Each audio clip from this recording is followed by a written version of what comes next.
Non sentiamo.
Nell'ambito della prossima programmazione proprio per questo aspetto. Se poi vogliamo pensare invece al progetto di cui parleremo oggi, che ascolterò con molta attenzione perché vi interessa, sicuramente questo sembra un progetto, è un progetto tipico legale, perché valorizzare una produzione tipica con metodi sostenibili è un progetto non solo da gara, ma in linea ovviamente con tutto il concetto di Green Deal che sta venendo avanti a livello europeo. Noi ne abbiamo finanziati 4 nella programmazione scorsa, un totale complessivo di 1 milione di euro, sono progetti che noi abbiamo inquadrato all'interno della cosiddetta misura di cooperazione, ovvero dei progetti che presuppongono il fatto che si stia insieme, che si mettono insieme soggetti diversi. Questi progetti che hanno riguardato tra l'altro prodotti tipici nostri che abbiamo nel territorio del Carta del Dolomiti sono andati direi molto bene. Hanno una misura molto difficile e complessa da riuscire a portare avanti, ma alla fine dà i suoi risultati. E quindi è una misura che sicuramente verrà riproposta, magari con qualche differenza, ma verrà potenziata nella programmazione 2023-2027 e uno di questi progetti potrebbe trovare proprio sfogo, potrebbe trovare luce dell'utilizzazione di qualche sviluppo dell'applicazione di questo prodotto tipico nostro di cui andremo a parlare oggi. Quindi sicuramente questo è un tema interessante per noi, lo seguiremo con magari molto. Cosa fate voi? E quindi grazie ancora e buon lavoro.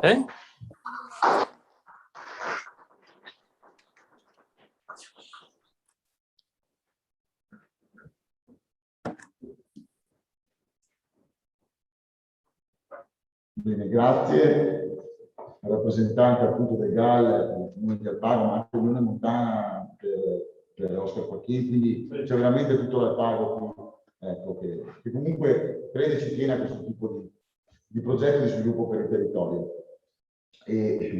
Chiaro che noi siamo in ambiente provinciale, dove anche la provincia si attiva ed è attenta a questo tipo di problematiche, ma anche di potenzialità di sviluppo. L'attenzione, questo progetto non coinvolge solo un aspetto di tipo economico, forestale, eccetera, ma anche di tutto ciò che nel bosco vive e interagisce con il bosco, in particolar modo quindi anche la fauna e la bifauna. C'è stato un progetto interessante proprio, qui il presidente Saviani ringrazio essere intervenuto qui dei cacciatori della riserva di Cambre, proprio perché hanno fatto un intervento bellissimo e è andato a visitarla, a vederlo anche la provincia, grazie con il suo consigliere delegato alla caccia e pesca, Franco De Bon. Direi a Franco di venire un attimino sul palco per quindi un intervento che ci spiega come questo tipo di pratica possa diventare veramente sostenibile, ma possa avere anche un ruolo importante nella sostenibilità non solo dell'ambito, diciamo, della vegetazione del territorio, ma anche della fauna del territorio. Franco, ti lascio a te la postazione. Da qui, da qui. Velocemente, perché sono proprio interessato a sapere qualcosa del Gogoglio. Avevo sentito parlare qualche anno fa quando facevo censimenti su Montepesa, per la grande mughetta che è proprio lì ai piedi di Civetta. Gli anziani mi dicevano: qui tiravamo fuori molto più Gogoglio. Era la prima volta che sentivo di questa cosa, poi non ho più sentito parlare, e l'altro giorno Franz me ne ha ricordato, quindi vengo volentieri ad ascoltarvi. Intanto però lasciatemi che appunto porti i miei saluti personali, quelli del Presidente Vadrì, che oggi anche lui è impegnato in tante altre cose. Per me, dicevo prima, tornare in Castiglio è veramente un grande piacere. Io ho lavorato 30 anni in Polizia Provinciale, quindi ero proprio su questa zona e abbiamo visto tutta l'evoluzione che ha avuto il Consiglio, insomma, sia in termini ambientali, ecco, con l'arrivo del cervo, prima c'era il cervo, poi i recinti, poi il lupo, insomma, quindi abbiamo sentito, continuo a farlo insieme agli amici cacciatori delle riserve. E poi, ecco, un apprezzamento è la prima volta invece che vi dico qui, quindi in questa rigenerazione non si parla tanto di questo tema della rigenerazione generale. Qui è stato rigenerato un sito che, da quello che mi raccontavano, almeno insomma, ecco, vedeva la presenza di ordigni o di cose della guerra, e quindi adesso qui l'abbiamo restituito invece alla società civile con un grande apprezzamento. Un apprezzamento anche a Veneto, a Romorone Fiera, perché voglio dire, è la nostra fiera particolare, la nostra fiera della specificità montana, che però può uscire anche da Romarone e venire su territori molto più idonei, vuol dire, per far vedere le proprie caratteristiche, le proprie prerogative. E per ultimo un pensiero anche alle regole, no? Sapete, io sono carolino di origine, quindi le regole per noi erano state scritte ancora alla fine del Medioevo per consentire l'insediamento sul territorio di quelle popolazioni. Ecco. È chiaro che dal Medioevo ad oggi il mondo è cambiato, e devo dire veramente con apprezzamento, Franz, che hai, come posso dire, rinnovato il ruolo una volta. Le regole servivano per fare legnatico, stramatico, no? e pascoli. Adesso queste cose devono evolversi. Mia mamma mi raccontava che sorteggiavano i lotti per sfalciare sulla rocchetta e prendevano questi coloni, e adesso la rocchetta sullo San Vito non viene più sfalciata, purtroppo, dico io. Ma la regola deve reinventarsi qualcosa di nuovo, e questo secondo me è attualizzare invece un ente che è assolutamente di presidio del territorio.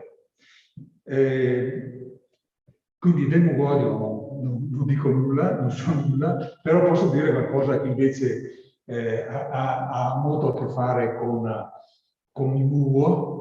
Ecco, la mughetta, da quello che ricordo, adesso quando ero in provincia, mi pare sia un habitat prioritario del 40-70, se non ricordo male, sul suolo basico, sui ghiaioli, perché stabilizza quei ghiaioli. Ecco, e quindi credo che i tecnici, quando hanno affrontato il tema della gestione della mughetta, abbiano affrontato anche il loro inserimento di carattere normativo, come utilizzarli. Quindi sono assolutamente molto curioso di questo. Mentre l'intervento che ho fatto alla riserva di Tambre, che ci ha visti, devo dire, assolutamente spettatori, ma molto interessanti dal punto di vista ecologico. Lo tiro un attimo lungo, se io ancora qualcuno, ma un secondo. Ha fatto un intervento che secondo me è assolutamente di esempio. Erano anni che noi volevamo puntare su questo, cioè sui miglioramenti ambientali. Parlavo prima con il rappresentante del PAU, insomma, di come sia l'habitat che condiziona le specie faunistiche, e poi qualche volta le specie faunistiche condizionano anche l'habitat. E qui in Castiglio abbiamo avuto, ad esempio, con la sovradimensionamento dei cervi. Ecco, la riserva della Pago, magari poi se Stefano vuol dire qualcosa, non è molto interessante, con una sua progettazione e con un intervento anche di carattere economico suo, ha creato un ambiente idoneo ai galliformi montani, in particolare il fagiano.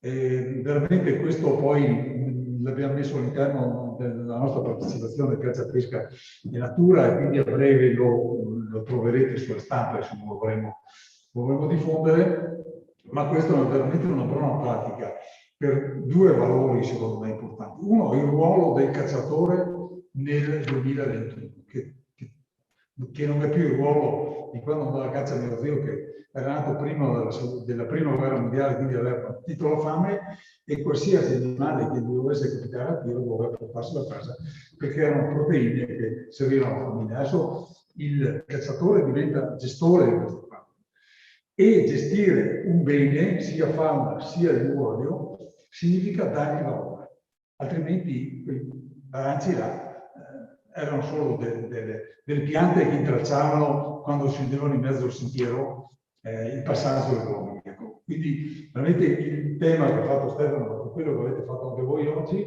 è di valorizzare una risorsa che nel tempo era stata fatta, poi è stata abbandonata con uno spirito nuovo. Veramente complimenti per questa giornata, e adesso mi siedo. Scusate se non mi sono dilungato troppo.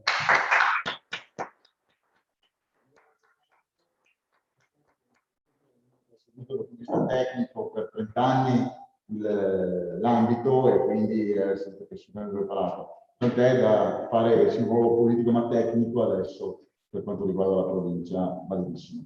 Grazie. E poi eventualmente nel chiudere, dopo gli interventi, chiederei a Stefano se si ferma, perché magari parliamo un attimino, visto che è collegato anche su Zoom, il tecnico forestale che ha seguito il progetto appunto dei corridoi per la rifauna e la fauna all'interno di una banchetta inattraversabile prima, e quindi che creava problemi e separazione nei flussi lungo e anche nel presidio sulla montagna. Parliamo del Monte Buslon, versante appunto di Tambre, e quindi c'è il tecnico Pino Egidio collegato. Vedo anche, quindi vi chiedo anche a Pino Egidio, di dottore forestale, di fermarsi magari fino alla fine, magari faremo 2 parole in chiusura anche magari su questo, andando nel dettaglio, spiegare perché l'importanza ambientale per la fauna e la fauna di questi corridoi lungo la Moghetta, che però si chiudono nel giro di poco, anche se gli interventi sono importanti, anche estremamente onerosi, perché in ambiti molto difficili, dove vanno solo mezzi speciali. Certo si richiudono poi questi corridoi, quindi l'importanza di tenerli aperti attraverso però una gestione, come è stato permesso di poterli realizzare grazie a perché hanno un loro valore ambientale e non sono limitanti nell'ambiente, anzi lo valorizzano e aumentano la biodiversità con la ricrescita di queste piante. Dall'altra bisogna anche mantenerli nel tempo. E come? Con interventi regolari per il mantenimento. E cosa ne fai poi di questo mugo che vai a tagliare per mantenere questi corridoi? Ecco, deve essere tutto inserito in un'economia più ampia che dà senso e valore a tutto quello che si fa sul territorio, perché altrimenti lo si fa 1 anno, 2 anni e poi non ci sono più le risorse che devono fare. Questo è un po' il concetto, cioè dare dimensione di sostenibilità anche economica a quello che si va a fare, però nel rispetto ovviamente, anzi nel miglioramento dell'ambiente stesso. Quindi ci vuole capacità tecnici, e quindi ci vogliono tecnici che portano avanti questo. Tra l'altro mi era arrivato una presenza da parte del presidente Menegus della regola. È qua? Prego, vuole venire a farsi un saluto, visto che è qua? L'interessato, va bene. Però comunque, della la regola generale o grande, no? di San Vito di Cadore. Grazie per essere qui comunque con noi a questo evento. Allora andiamo sull'aspetto tecnico, e per andare sull'aspetto tecnico io ringrazio innanzitutto l'ordine dei dottori agronomi e dottori forestali di Belluno per avere visto l'importanza di questo convegno, di questo progetto, e avere concesso anche i crediti formativi per l'ordine. Abbiamo qui collegato, mi pare, il presidente Orazio Andric della provincia di Belluno, e a cui chiederei un saluto come ordine e un intervento tecnico sul tema, visto di introduttivo al tema.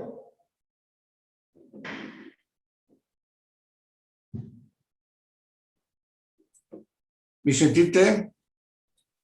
Pronto? Sì, Orazio. Ecco, grazie. Allora ringrazio, è presente tra i relatori il vicepresidente dell'ordine Giampaolo De Marc, quindi avrei potuto, diciamo, potrebbe aver parlato lui per l'ordine. Comunque, pur dicendo gli stessi punti di vista, mi gradisco anche farlo con le mie parole. Ringrazio innanzitutto Franz Zanne, che oggi è anche chairman. L'abbiamo visto questi 2 giorni precedenti in Consiglio, ma anche nei mesi precedenti come un Nembo Kid per l'organizzazione di tutta la manifestazione. Saluto gli amici del Pago, sono d'accordo anch'io di riprendersi il territorio dove è possibile, con un'assunzione di responsabilità attraverso il ripristino e la gestione dell'istituto regoliero.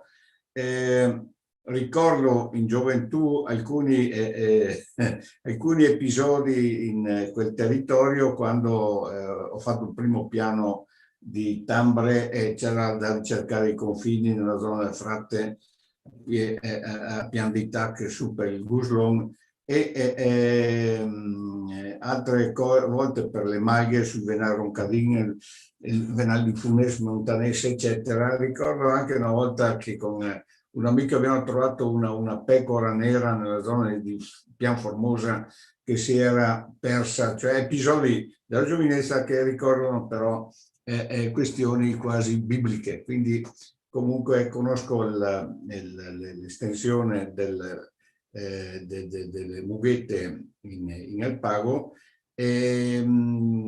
Come forestali tradizionali la mughetta era un po' un fastidio, un infestante di pascoli e questo molti anni fa. C'era quando c'era solo il corpo forestale del Belluno, c'è un personaggio che era stato capo del ripartimento, dottor Sammarchi, che era anche appassionato di montagna e aveva come pseudonimo e si firmava Capitan Barancio, diciamo, no? Un po' perché amava andare verso la montagna a fare fotografie, fare salite. Qualche ironico diceva che si imbaranciava spesso, ecco, quindi il barancio, il pino mugo, che adesso è di moda anche a livello nazionale, mi pare, per il mio coscritto Mauro Corona che ne parla. È una specie, diciamo, simpatica, ma anche chi ci mette dentro il naso non agevole da districarsi. Ecco, saluto anche Antonio Bornori, che è protagonista anche in questi giorni, e dico agli amici qua del Pago di Belluno che arriva molta gente per i boschi di Belluno, no? Del Bellunese, e ci sono le ragioni, perché sono dei boschi variati e molto interessanti e tutti vengono sicuramente, devono venire ben accolti, tutti molto rispettati, però c'è anche tanta gente che viene più per prendere che per dare, diciamo, in diversi sensi. E Brunori, da come l'ho conosciuto e sono certo, diciamo, è una persona di cuore che condivide quindi oltre all'interesse scientifico, tecnico per i boschi, anche questo afflato, e quindi mi permetto di dire che è uno dei nostri. Ecco, allora dicevo del mugo in ambito forestale.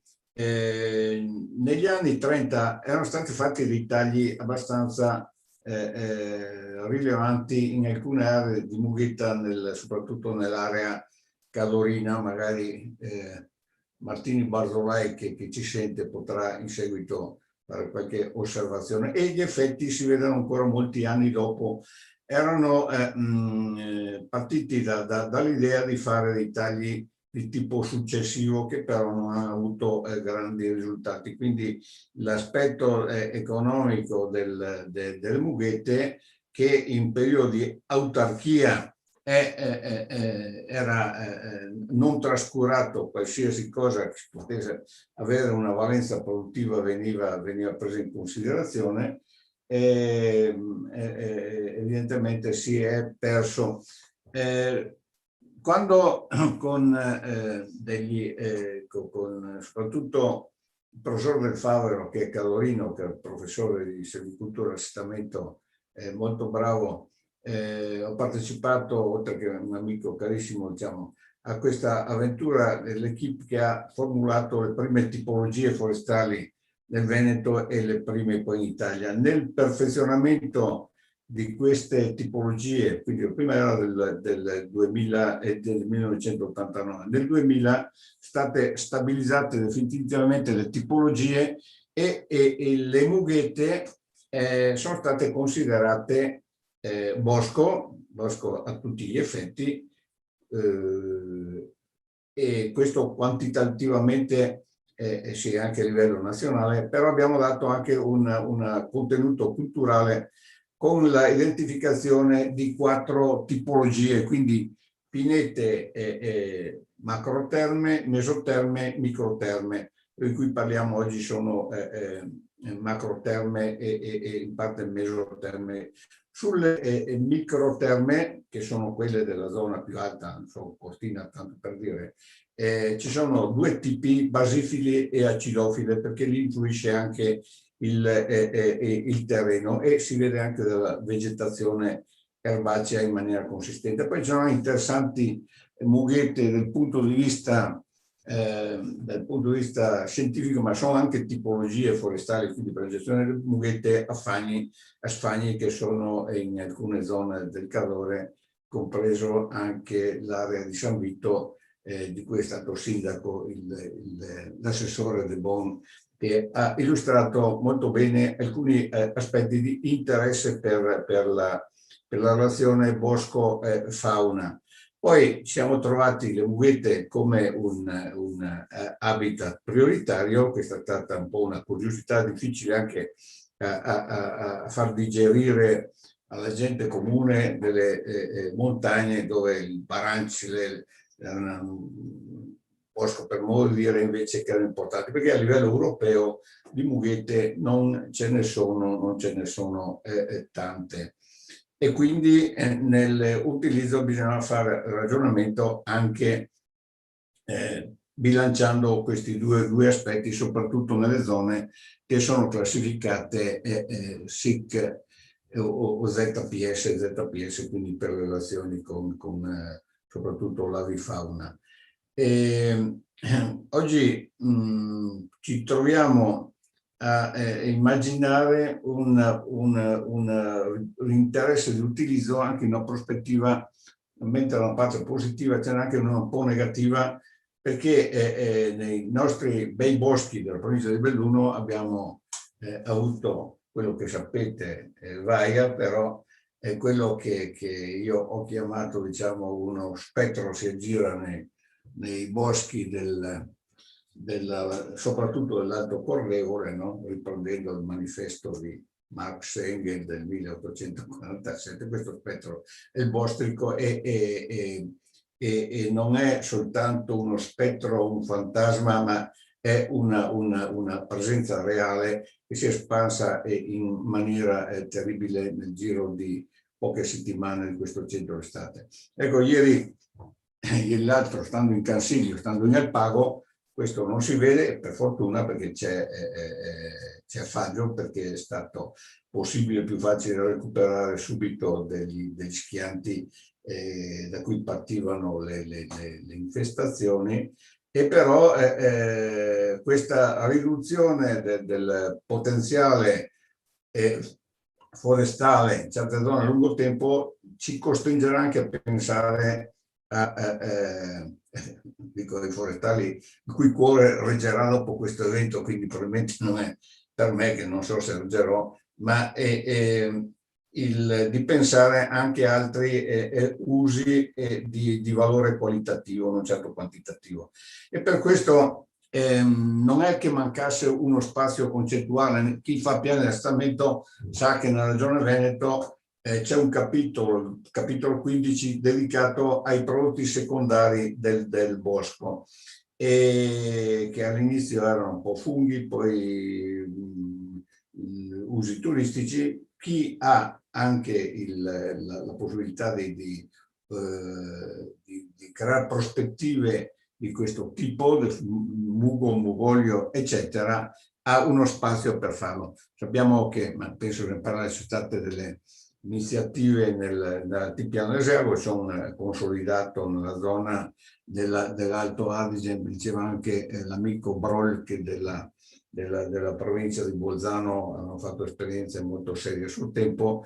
Certo non si sa perché in Alto Adige magari alcune cose possono essere fatte più facilmente, quindi che non sono gli aspetti di Natura 2000, non so, oppure lì continua il papavero, noi che l'abbiamo in certe zone della provincia non possiamo farlo, eccetera. Comunque l'interesse del mugoglio per le proprietà terapeutiche, quelle aromatiche, eccetera, di cui sicuramente si parla, è evidente, è una cosa che è simpatica e quindi ben venga via libera. Ci sono state alcune iniziative anche in Cadore che mi pare però non è che hanno avuto un particolare seguito. E un accenno come servicoltore, che tipo di trattamento potrebbe essere fatto? Probabilmente tagli a scacchiera, no? Tipo di piccoli gruppi a 500 metri quadrati, quindi piuttosto limitati, che però, essendo una struttura molto bassa, di più è un po' difficile per una serie di motivi, a scacchiera, e quindi è pronto anche un eventuale ragionamento di tipo servicolturale. Allora, ringrazio e buon lavoro.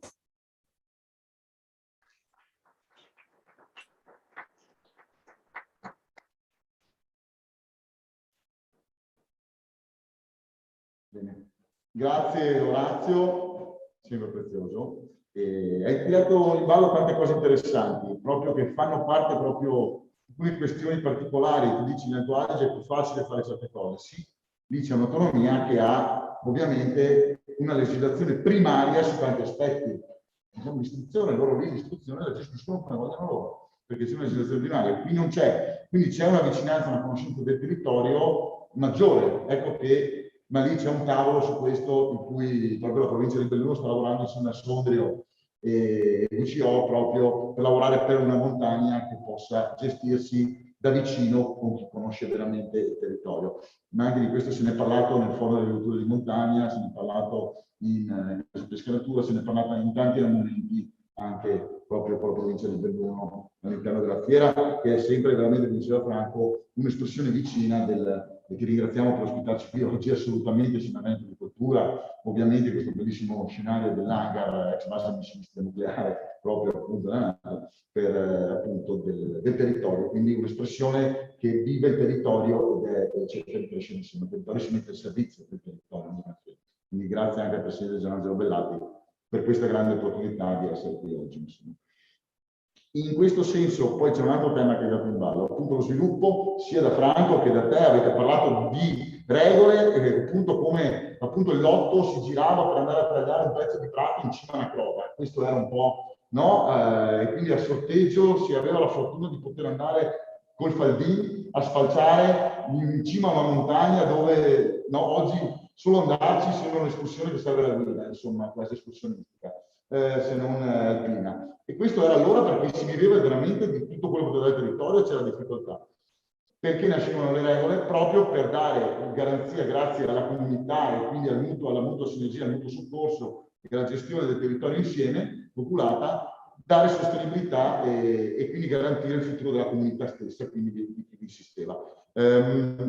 Pensiamo anche, per esempio, così all'occhio per le parti da noi o il colmel nel Comerico, piuttosto che, ecco appunto questa parte di bosco che uno doveva andare a gestire. Ma come la gestiva? La gestiva pensando che è sua, sarà di suo figlio, sarà di suo nipote, quindi c'era veramente un amore, un'attenzione sul territorio di preservarlo perché potesse continuare a dare risorse per la continuità della comunità nel futuro. Ed è questo il concetto che c'è alla base, credo, anche in tutto il lavoro che si sta facendo con la comunanza, dove oltre l'85% è stato certificato PFC, grazie a PFC Italia, grazie alle associazioni che appunto ci hanno supportato. E questo è dove dobbiamo andare. Ma abbiamo anche appunto sostenibilità, ecosostenibilità, sostenibilità economica sul territorio. Ecco perché serviva per il futuro. Per dare oggi c'è un'economia completamente diversa. Quei prati non vengono più tagliati, c'è l'abbandono. C'è il rischio di danno idrogeologico perché si compromette il territorio. Allora, in quel senso, io credo, e questo sarebbe un appello magari anche a chi ha in mano la normativa diciamo, di questi territori, che oggi non vi è futuro della montagna, ce l'hanno dimostrati quelle realtà che guardiamo un po' anche a volte con invidia in maniera sbagliata, per mio avviso. Una sostenibilità sta diciamo, nello sviluppo agroturistico.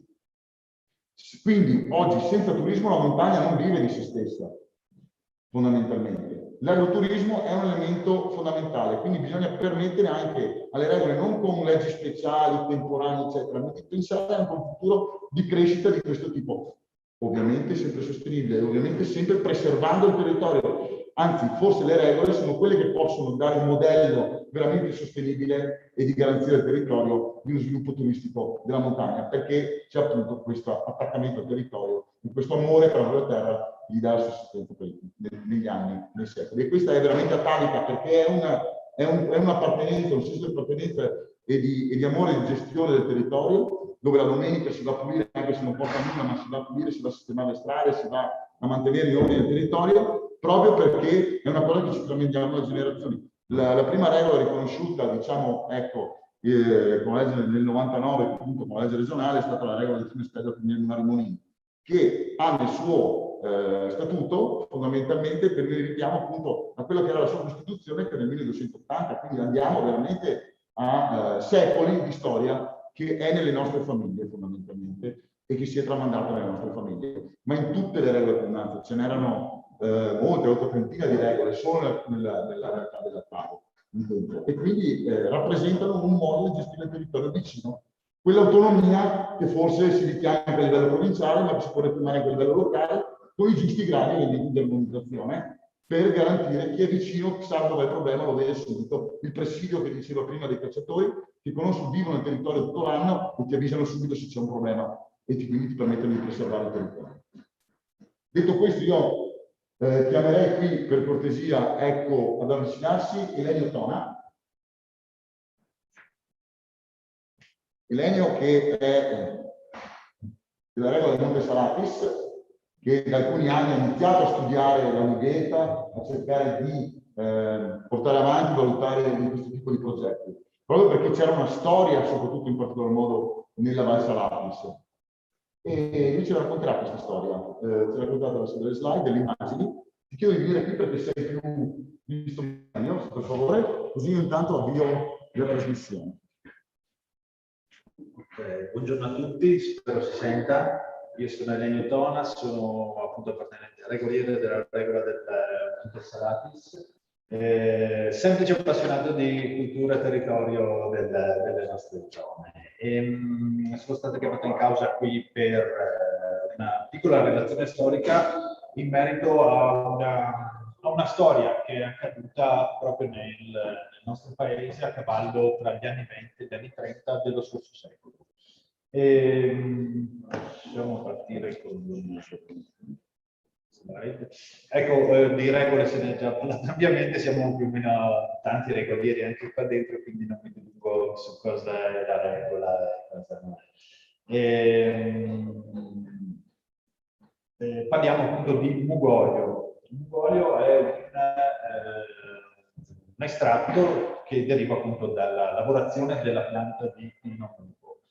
I nostri territori, come si diceva, sono ricchi di questo tipo appunto di pianta forestale, una volta ancora di più perché appunto partiamo appunto da una situazione praticamente vergine all'inizio del secolo, dove appunto le moghette non erano state assolutamente sfruttate in nessuna maniera, anzi erano di impedimento al pascolo. Ricordo appunto che le regole qui nel nostro Alpago erano più dedite, l'obiettivo era focalizzare dato più sul pascolo dell'alta quota più che allo sfruttamento delle risorse forestali, pascolo degli ovini in particolare.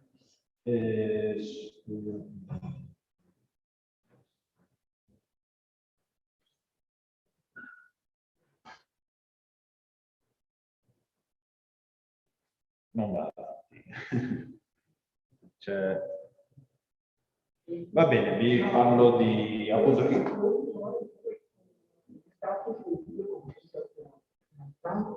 con la freccia? No, non me lo non riesco ad andare avanti.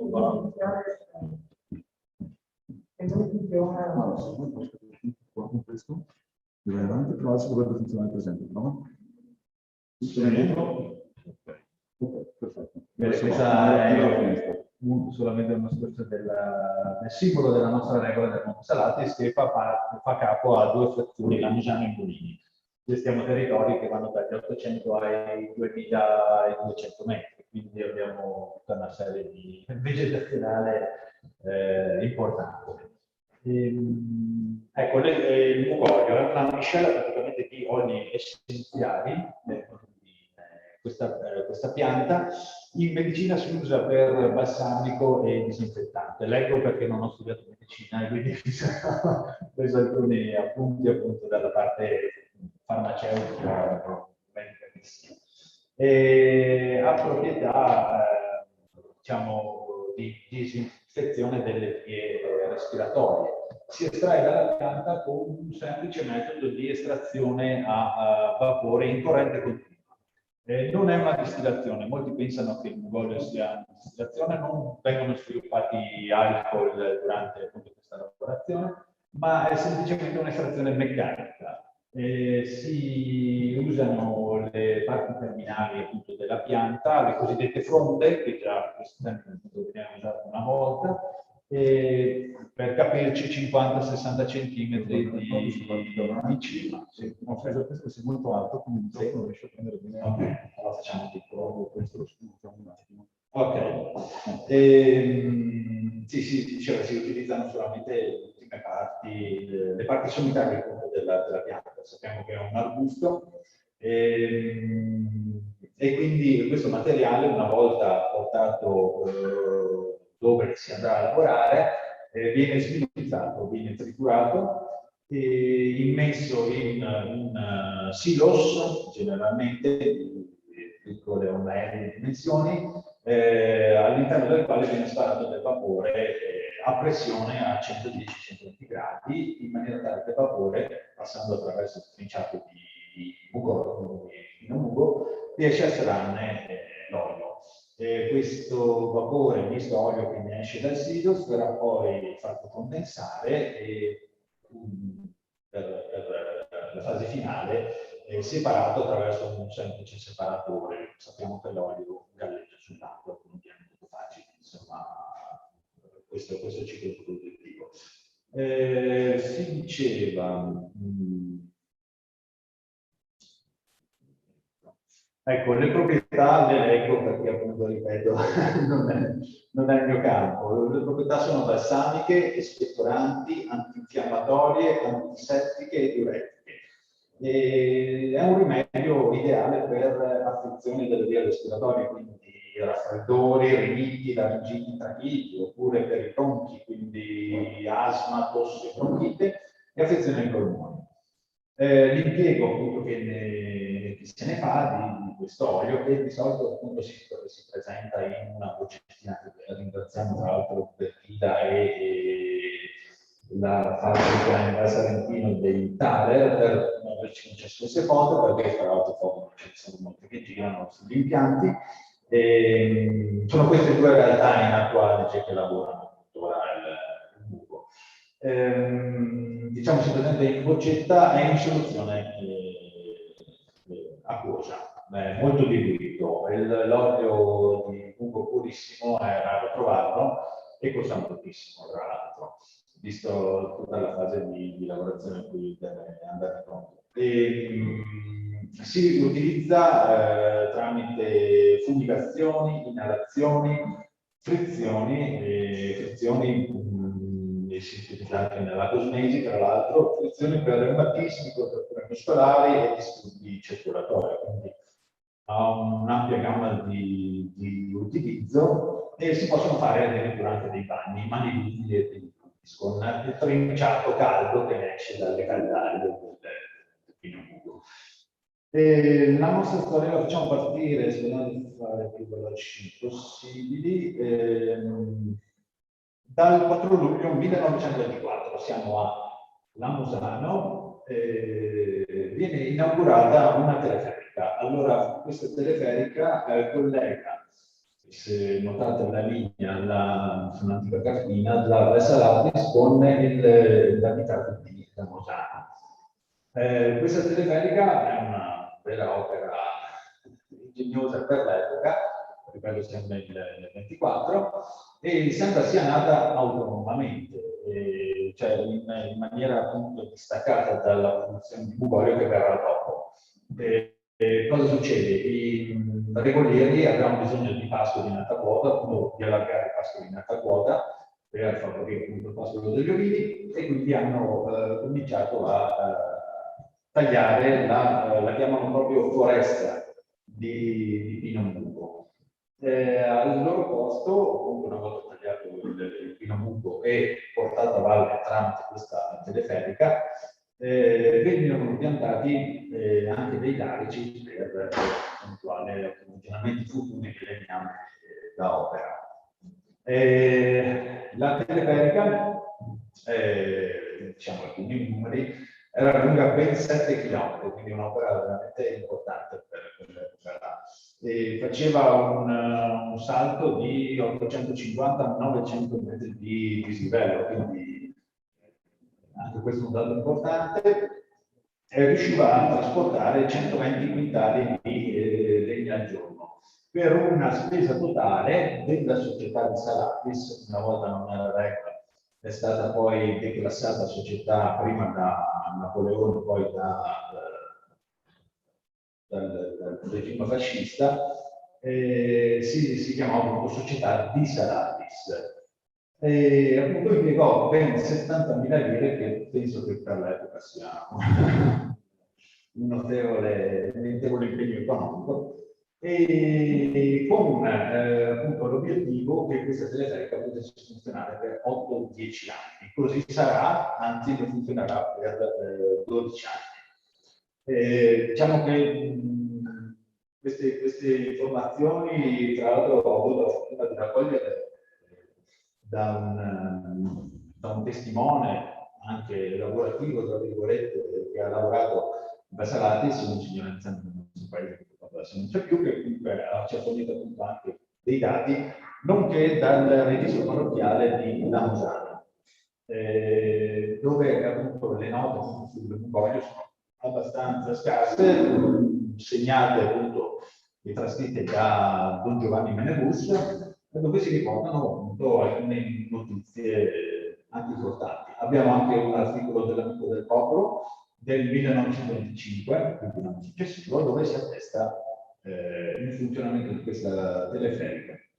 Con la teleferica inizialmente veniva portata giù tutta la legna di pino mugo, quindi si tagliava tutto, dal fusto alle fronde, e la legna veniva portata alla vendita, sicuramente, e serviva appunto per le entrate della società di Monti Salatis. Riportano appunto anche alcune caratteristiche che l'opera appunto ingegnosa per l'epoca aveva di cavallette alte 30 metri, che non è facile appunto posizionarle, anche perché non è assolutamente un tempio costante, pieno di avvallamenti, eccetera, e aveva uno scatto dalla stazione a valle alla stazione a monte di solo 6 metri, sulla linea dritta di 7 km, quindi penso che sia un dato molto importante. Sovente era ferma questa teleferica perché c'era bisogno di una notevole manutenzione.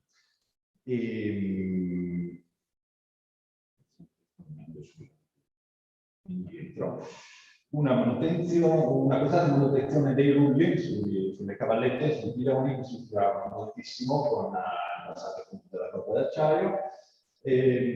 Aveva 17 carrelli, ognuno dei quali portava dalle 9 alle 10 fascine di pino mugo.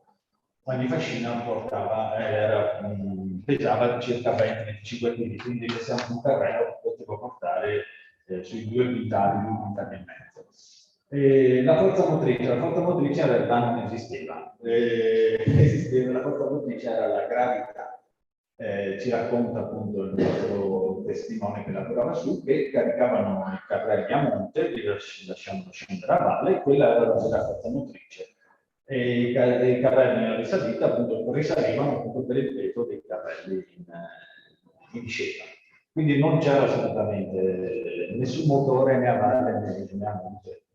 Dobbiamo immaginare come essere moderni impianti di risalita, assolutamente, quindi si andava assolutamente a gravità. Esisteva un telefono a manovella che spesso era fuori uso, quindi si utilizzavano dei colpi di corda con dei vari codici per capire cosa si stava portando, se bisognava fermarla, se bisognava farla ripartire, eccetera. Quindi il telefono di allora era una certa tranquillità di oggi, quindi spesso non funzionava.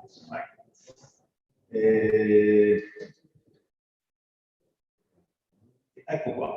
Quindi abbiamo detto che la telecarica appunto viene inaugurata nel 24, a ottobre già si riesce a stipulare un contratto. Ecco, questo è l'abitato di Lamosano, la telecarica più o meno in questa parte qui, vicino a un torrente che dopo riprenderemo, che si chiama Tessina. Diciamo che le Regoletti allora si proposero a varie società per sfruttare la risorsa pino mugo. Finalmente la trovarono una società milanese di proprietà di un certo signore che si chiamava Attilio Dall'Arsi o Dall'Ari. Non abbiamo notizie sulla precisione del nome perché non siamo riusciti a capire il vero cognome. Comunque questo imprenditore molto facoltoso, era già titolare della Farmacia Internazionale di Milano e di Cortina, aveva dei stabilimenti di produzione di sieri sia a Milano che a Napoli, e anche per lui era una novità, questo pino mugo, e si lanciò in questa impresa assieme alla società di Salatis. Ci riporta Don Giovanni Menegus che secondo i tempi riuscirono a portare a casa un ottimo contratto dove se ne ricavava lire 7 per quintale di legna di pino mugo. Questo per la fronda, ovviamente all'opificio che venne costruito poi in paese, serviva la fronda, non tanto la legna grossa, perché la legna grossa è già lignificata e quindi non contiene olio di interesse, insomma, per avere il mugore.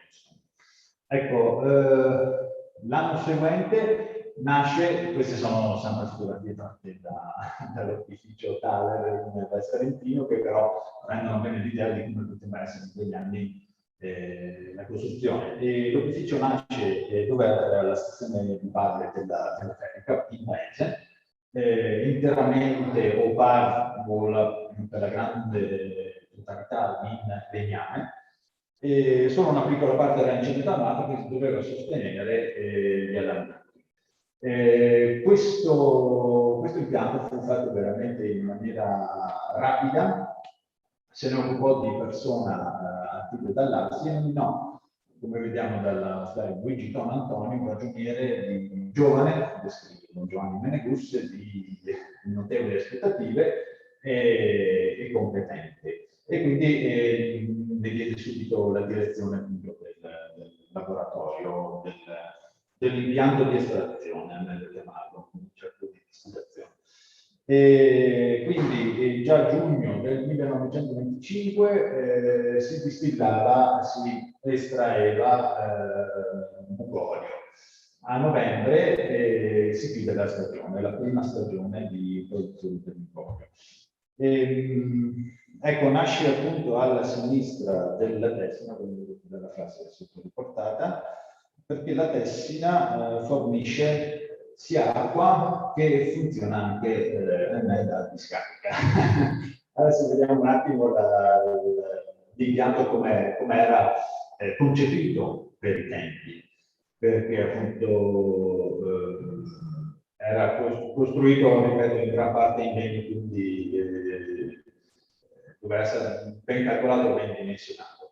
Io ho tratto questa immagine dall'associazione culturale di Cloud, che è in provincia di Pordenone, dietro le nostre montagne, dove si trasferì poi l'impianto da Lamojano a Cloud, in una fase successiva, e ci dà un attimo, ecco, scusate per l'allegoria del disegno, però questo ci dà un attimo il senso di come funzionava l'impianto di Lamojano.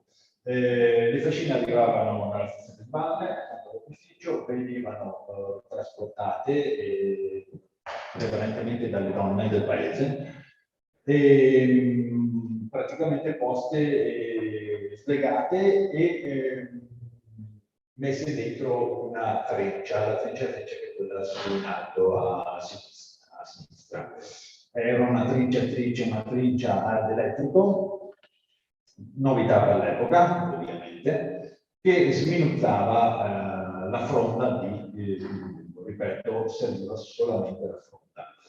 Diciamo 2 operatori, quindi questa trinciatrice. Il trinciato veniva poi messo in 2 alambichi alti 5 metri, del diametro di 1,5 metri, quindi 2 alambichi molto grandi, completamente in legno di larice, con il coperchio a pipa.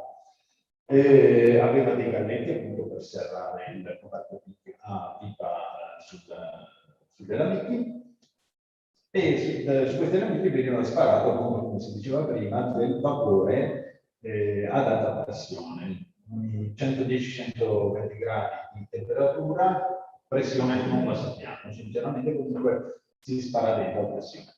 Il vapore era generato da una caldaia, in questo caso di Lamojano. Ok, questo di Lamojano era una caldaia di un treno, quindi era stata portata su una caldaia di un treno a Lamojano per appunto generare acqua. Il vapore passa attraverso il tino, il silos o l'alambico, viene trasportato, l'olio viene estratto, viene trasportato appunto dal corrente di vapore e fatto condensare in una serpentina raffreddata d'acqua. La Tessina, il torrente, forniva l'acqua fredda per far condensare il tutto. Ovviamente ne usciva acqua mista ad olio, convogliata in un separatore, l'ultima parte della catena, diciamo. Tramite un semplice separatore veniva estratto l'olio appunto abbiamo detto galleggia sull'acqua, quindi era di facile estrazione. Riporta sempre il parroco che nei primi anni si riusciva ad estrarre 30 litri di olio di pino mugo al giorno. A noi sembra un dato un po' eccessivo. Il nostro testimone storico ci riporta che ogni silos poteva fare 10 litri al giorno di mugoglio, quindi 20 litri di mugoglio. Questa è una stagione buona, nel senso luglio-agosto, dove la pianta di pino mugo è più, tra virgolette, carica, diciamo.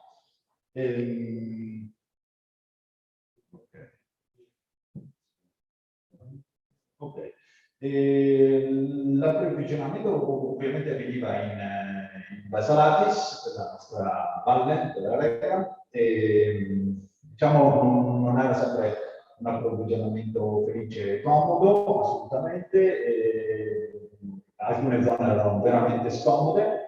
Ci riporta sempre Don Giovanni Medus un anno di ferma della produzione di mugoglio perché per uno sbaglio di produzione e per una poco corretta emissione nel mercato. Quindi l'impianto è stato fermo, si presume nel 1928, per appunto questi errori. Il medio ovviamente faceva da padrone, si lavorava chiaramente in estate, da maggio a ottobre, per i tagli della fronda, e sovente erano le interruzioni per temporale e pioggia, la tarifa si fermava quando c'era un temporale o a valle a monte, e quindi non era sempre così fluido il lavoro. Velocissimo, ecco. Le modalità, ecco, su questo bisogna dire due parole, assolutamente, perché la modalità del taglio era sommaria, diciamo, nel senso si tagliava a 50 cm da terra. La fronda la pianta di primo buco a 50 cm da terra poi non rigetterà più, non si riprenderà più. Perché appunto interessava anche la legna, comunque, non solo la fronda, perché la legna veniva venduta. E quindi dicevo prima, sovente erano le ispezioni forestali, e quindi si controllava appunto che si tagliasse con questo sistema, rivelatosi poi erroneo, assolutamente. E c'erano anche però delle zone di protezione, per chi conosce il Col de Banca era riservato, quindi c'erano anche delle zone appunto lasciate a sé stanti. In valle si lavorava, ecco, in 3 squadre, circa 20 addetti, tra l'altro 2 pochi, quindi si stava su tutta la settimana, dal lunedì al sabato. Una squadra tagliava, un'altra squadra si occupava della legatura delle fascine e un'altra squadra si occupava del trasporto verso la stazione di monte della teleferica.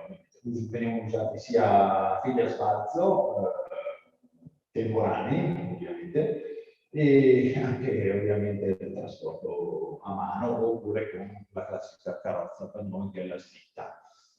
In paese invece si lavorava a ritmo serrato, nel senso la quantità di fascine che arrivavano in paese era elevata e l'opificio ci stava dietro praticamente a tutta la materia prima che arrivava. Quindi in piena estate si lavorava anche di notte, c'erano principalmente 2 turni, a volte 3, si lavorava appunto con circa 4 operai più responsabili appunto dell'opificio in paese. Dicevo prima, anche le donne lavoravano appunto allo scarico della teleferica e al scarico della trincia, quindi è stata anche una fonte economica per gli abitanti del paese, ma anche per i paesi limitrofi. Infatti sappiamo che sia la regola di Funes, credo le famiglie Monaro di Molini, sia la regola di Errighe che l'abitato di Borsoi forniva legna per la vendita in questo caso, non la fronda per il Mugoglio Basalatis, gli altri fornivano legna solamente. I ricavi venivano adoperati per le gestioni sociali, tra virgolette, del paese e anche per la costruzione di fabbricati edifici in quota che servivano poi alla pastorizia. Dimenticavo, la caldaia a vapore del treno funzionava ovviamente in maniera, tra virgolette, autonoma con la legna del Pinuco, quindi il ciclo si chiudeva. Quindi già sostenibile, penso. L'ultima cosina, all'opificio, al laboratorio di istruzione non ero permesso entrare, sono piccole curiosità perché c'era un segreto quindi strategico aziendale in cui non potevano solo entrare gli addetti e comunque veniva tenuto tutto un po' all'oscuro queste cose qua. Racconta il testimone storico che partivano comunque dei bidoni dalla Musano di 200 litri con carri stracarichi, insomma, quindi la produzione deve essere stata veramente tanta. Ultima cosina, un aneddoto che vi raccontava una signora anziana che alla gente del paese andava all'uscita appunto dell'impianto, veniva caricato quando venivano scaricati, scusate, i silos, preservava appunto trinciato esausto. Questo trinciato esausto era praticamente un ingombro, non era difficile da smaltire, quindi si sono inventati uno scivolo con una paratoria, che sarebbe appunto la bastarda, dove facevano confluire sia il materiale esausto che l'acqua calda, perché anche l'acqua calda era un problema, ovviamente, perché è difficile il raffreddamento, ovviamente non puoi buttare dell'acqua calda intorno.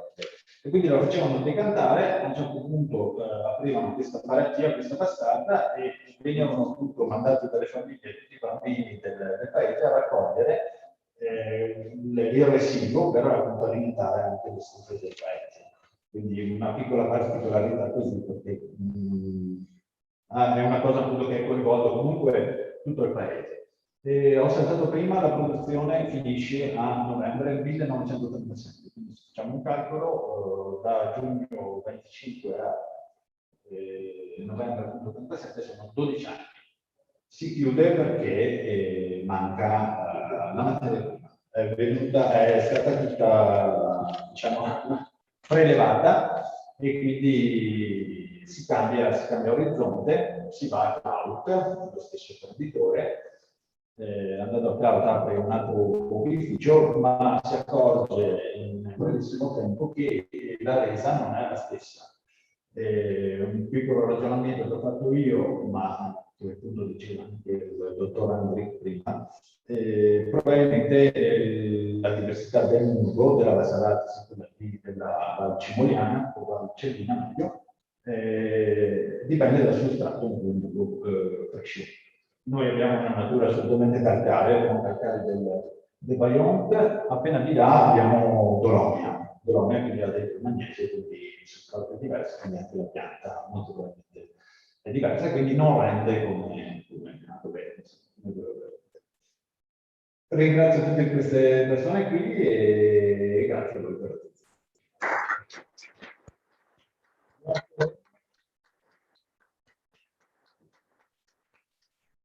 Io devo cambiare un attimo la scaletta perché il dottor Brunoni ci dà un'emergenza, quindi lo farei intervenire subito per parlarci appunto di PFC, certificazione PFC del mungo, della bosco del mungo, della gestione, ma anche dei prodotti che ne derivano, cioè del mungo d'olio. La parola, Antonio, a te, spero che sia ancora in linea, se ci sei. Sì. A te la parola. Grazie Franz, grazie a tutti voi. Da un punto di vista organizzativo chiedo se posso essere abilitato nella condivisione dello schermo, così che faccio la mia presentazione. Ho chiesto di poter anticipare semplicemente perché più tardi mi devo spostare in un'intervista con Rai News 24, però riuscirò a seguire tutto il convegno perché mi sposto in macchina e quindi grazie alla tecnologia ce la facciamo. Allora, chiedo conferma della... Sei abilitato, sei già anche online, sì, sei perfetto. Benissimo. Allora, vedo che però lo schermo non vedete la mia presentazione. Eccoci, piano piano ci riusciamo. Intanto ringraziamo la tecnologia. Perfetto, ringraziamo la tecnologia che permette a me che sono a Perugia di poter condividere con voi questo convegno che è estremamente interessante. A me è stato dato il compito di parlare di un'esperienza di certificazione che è avvenuta nella Val Sarentino grazie all'intervento intanto del dottor Mario Broll, che all'epoca rappresentava l'autorità nella provincia autonoma di Bolzano e aveva una visione illuminata di quella che è la valorizzazione del bosco, ma anche perché sul territorio c'era volontà di valorizzare un prodotto che era storico ma che stava piano piano perdendo i valori e tradizioni. Allora, per chi non lo sa, cosa è la certificazione PFC? È un riconoscimento per chi si comporta bene, in maniera virtuosa, nella gestione delle proprie risorse, che siano boschi o piantagioni. Ovviamente per trasferire l'informazione della buona gestione ci vuole anche chi trasforma il legno o tutti i prodotti di origine forestale. Da questo punto di vista, per massima sintesi, vi dico quindi che la certificazione è uno strumento di marketing che serve a dare valore aggiunto ai prodotti, ma anche al territorio, se usato in maniera intelligente. E la comunicazione si fa attraverso un marchio che in questo caso è riconosciuto in tutto il mondo, così tanto che, tanto per darvi un'idea, il Mugolio della Val Sarentino fu portato in Cina per rappresentare le caratteristiche e le peculiarità delle foreste europee, appunto alla delegazione forestale cinese. Da un punto di vista proprio pratico, se noi andiamo a prendere un bosco, lo tagliamo e facciamo un prodotto, vedete, abbiamo delle sedie, abbiamo le case, abbiamo la carta, ma abbiamo anche i prodotti forestali non legnosi. Voi già dalla mia terminologia capite che io do a questi prodotti una valenza molto importante. Infatti non li chiamo prodotti secondari, probabilmente anche perché vengo da un'area che è l'Umbria, dove il tartufo nero di Norcia o il cinghiale rappresentano un valore molto più elevato dei prodotti forestali, molto più della legna da ardere. Voi sapete che almeno in Umbria e nell'Appennino il 98% del legname va in camino e il 2% va a fare imballaggi. Ma detto questo, quando parliamo di prodotti forestali non legnosi, noi subito pensiamo al miele, ai porcini, appunto ai tartufi, ai pinoli, alle castagne. Beh, tutto questo, insieme alle more, ai prodotti forestali di sottobosco, vi fa immediatamente capire che l'attenzione è sempre per prodotti alimentari. Ora, non è un caso che la certificazione dei prodotti di qualità e di origine dal bosco, se escludiamo appunto il legname, vedete che ha una serie di lunga lista di certificazioni che vanno dal biologico, mercato equo e solidale, ai DOP IGP, e vedete la lista, sono tutti prodotti appunto alimentari. Soltanto il fungo di Borgotaro è l'unico prodotto forestale non legnoso che viene raccolto spontaneamente e che è entrato dentro il mercato ortofrutticolo. Quindi questo è ovviamente molto molto importante. Chi si occupa della gestione sostenibile e quindi dell'origine è appunto la certificazione forestale, che è PEFC, che io rappresento in Italia, e anche FSC, che è un altro sistema di certificazione. Vi voglio parlare delle esperienze legate alla valorizzazione dei prodotti forestali non legnosi certificati, semplicemente perché mi introduce all'esperienza della Val Sarentino. Il più interessante è sicuramente il Borgotaro, il porcino certificato IGP e PFC appunto nelle Valle Parmensi, e lì immaginatevi che attraverso la valorizzazione del fungo porcino loro hanno un sito internet che segnala le aree di raccolta, e soltanto chi ha il tesserino, che costa 20 euro, può andare nelle aree, perché ci stanno appunto i custodi che verificano e controllano. E visto che quando piove la vendita di tesserini varia tra i 50 e 60 mila tesserini, a 20 euro, già capite, arriviamo tra il 1.000.000 e il 1.200.000 euro di entrate soltanto dalla raccolta del fungo porcino, e questi soldi vengono utilizzati per l'accessibilità, per fare punti d'acqua, quindi lotta all'incendio boschivo, eccetera. Per favorire la permanenza delle persone hanno inventato l'happy ticket, cioè chi è che compra tesserini per 3 giorni, quindi rimane 2 notti, la seconda notte è gratuita per la famiglia del raccoglitore.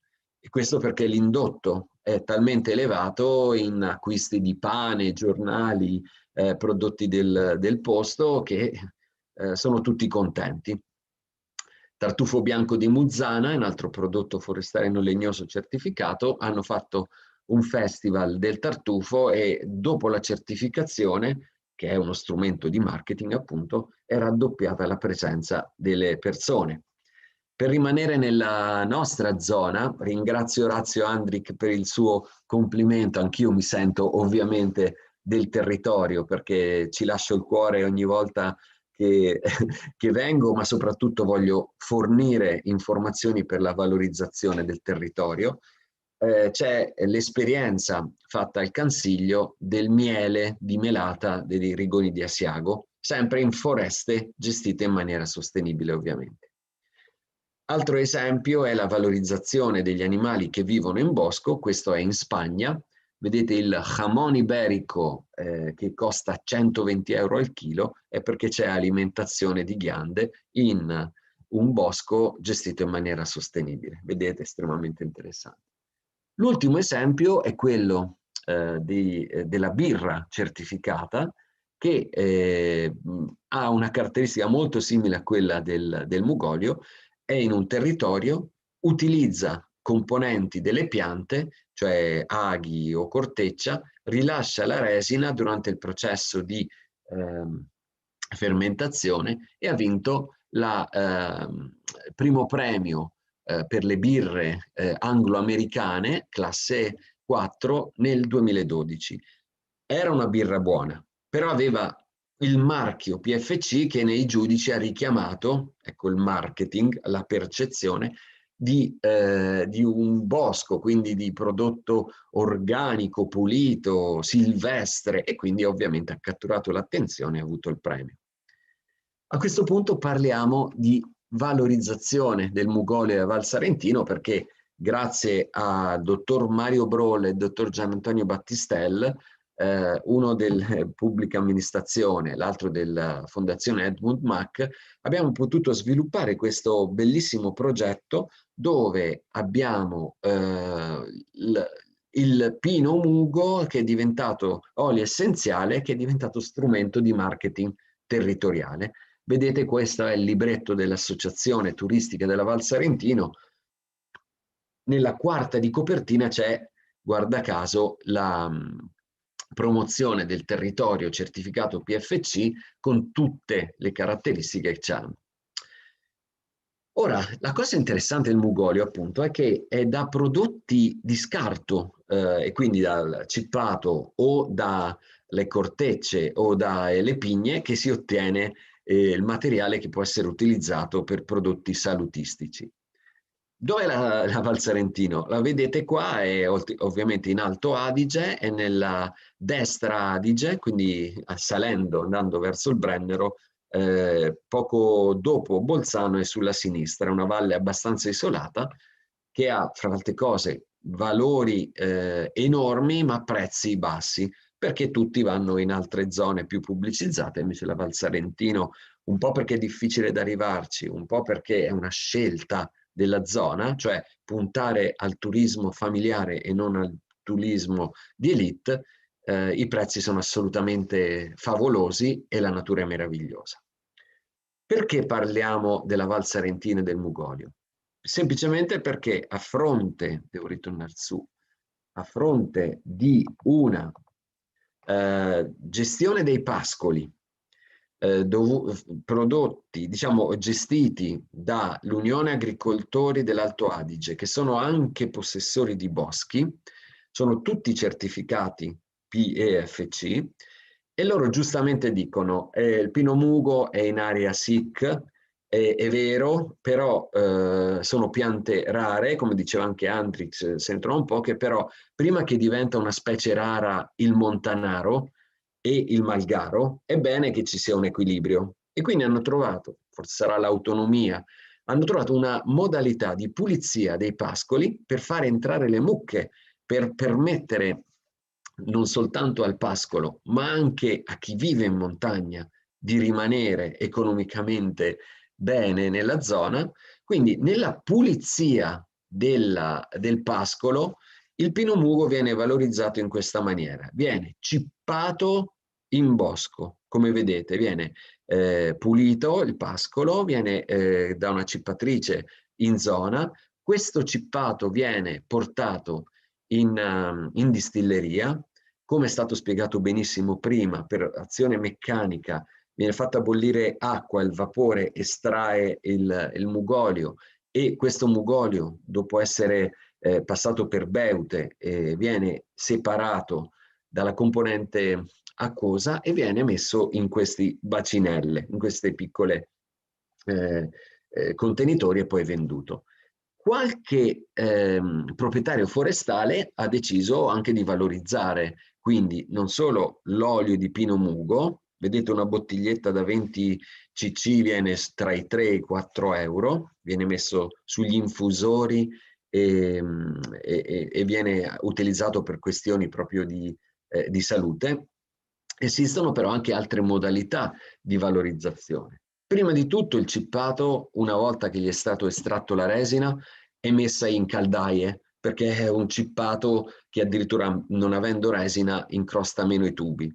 Però può essere utilizzato anche dopo l'utilizzazione, ma meglio se prima, nei bagni di salute. E cioè vedete qua una valorizzazione in queste piccole saune, sono i famosi bagni di fieno, però utilizzando il mugolio, oppure estraendole, e qui c'è l'importanza anche del coinvolgimento di imprese industriali, e inserendolo in creme esfolianti, in prodotti salutistici che sono poi venduti veramente a peso d'oro. Quello che mi interessava anche dire nell'esperienza della Val Sarentino è che loro hanno costruito sul mugolio anche una tradizione, e questo è esempi di 4 immagini del Museo della Tradizione Sarentina, dove ci stanno tutti i passaggi nell'antichità e in tempi moderni dell'estrazione del pino mugo. Quindi vedete, in Val Sarentino, se voi volete, andate e imparate anche quello che una volta era la tecnica di estrazione con gli strumenti di una volta. Ovviamente le imprese sono indispensabili, nel senso che qui abbiamo la Tres, che è un'azienda proprio della zona, che utilizza anche le farine di corteccia e la resina per creare queste creme esfolianti che mettono non solo in vendita nei negozi, ma anche all'interno delle spa, delle Salus per Aquam, quindi questi centri benessere. Perché il milanese di turno, e ci metto anche il romano e anche il perugino, quelli che sono lontani dalla montagna, vedono proprio nell'utilizzo di questi prodotti di origine naturale una necessaria attività per riequilibrare il proprio stress cittadino. Quindi il marketing è la chiave di lettura che io vedo per la vostra vallata, per l'Alpago, ma soprattutto per chi sta promuovendo questa iniziativa. Cioè non si può ipotizzare un recupero delle tradizioni senza essere avanzati nel marketing della comunicazione. Quindi questa è un'azienda proprietaria che ha anche il suo marchio, come vedete, dice 100% olio essenziale che viene dalla Val Sarentino. Ovviamente tutto ciò che ne deriva, e cioè il gel, le caramelle, lo sciroppo, è tutto assolutamente in linea con quello che vi sto dicendo. Cioè caratterizzare la tradizione del bosco con l'alimentazione è il passaggio, secondo me, indispensabile. E non è un caso, guardate, che i ristoranti del posto, oltre allo sciroppo, oltre alla grappa, utilizzano l'olio essenziale di pino mugo in cucina. Vi faccio vedere, in questo caso, in alcuni ristoranti c'è il pesto, invece di usare non invece di usare l'olio d'oliva, con l'olio d'oliva si fa il pesto alpino, carina, no? Come idea, perché è alpino ma è anche alpino mugo. Poi c'è il risotto, i ripieni, i dolci, lo sgroppino. Ma attenzione, perché io ci ho provato, vi dico la verità, volevo vincere non solo il premio della birra, ma anche del gelato alpino, quindi con un gelataio volevo venire a Longarone e presentare il primo gelato PFC. Ho provato con il Pino Mugo, ma ovviamente cosa è l'olio essenziale derivante dalla resina? E la resina a cosa serve per la pianta? Come antibiotico. E allora se io ci metto troppo Pino Mugo, troppa resina, troppo olio, è indigesto, perché per sua caratteristica non è digeribile un olio, ma soprattutto è un antibiotico. Allora ho fallito, nel senso che io lo mangiavo, era buono, però poi per tutto il giorno non riuscivo a mangiare nient'altro, perché ovviamente ritornava su. Poi detto questo, quello che volevo dirvi è che quindi nella chiusura, spero di essere stato nei tempi, sì, e poi devo scappare, è che ci vuole l'appoggio delle autorità competenti, perché vedete qua Durnwalder alle iniziative dell'estrazione del Pino Mugo partecipava all'inaugurazione delle ditte che utilizzavano il Pino Mugo, valorizzava, finanziava per poi addirittura promuovere le attività di promozione turistica. Guardate qua, questo libretto è il libretto dell'Associazione Turistica della Val Sarentino, che promuove non solo la certificazione forestale, ma i suoi prodotti. Ecco, il mio suggerimento, oltre ovviamente ad appoggiare qualsiasi vostra iniziativa che collega la gestione sostenibile del bosco, che voi siete tutti certificati PFC, quindi valorizziamoli i prodotti, quindi io vi appoggio, ma è fondamentale avere anche gli imprenditori che siano nella filiera e le istituzioni. Da quello che ho sentito nell'introduzione, GAL, provincia e istituzioni, siete sulla strada giusta. Io mi auguro quindi che questa mia relazione serva a stimolare un coinvolgimento anche della società civile, cioè quando c'è tutto, poi iniziamo la promozione e avrete anche il turismo che garantirà questo aspetto economico, cioè gestire bene le risorse naturali in equilibrio, ma soprattutto permettere a chi vive di montagna, ai dottori forestali e alle comunità locali di vivere con energia e soprattutto con competenza il proprio territorio. Vi ringrazio.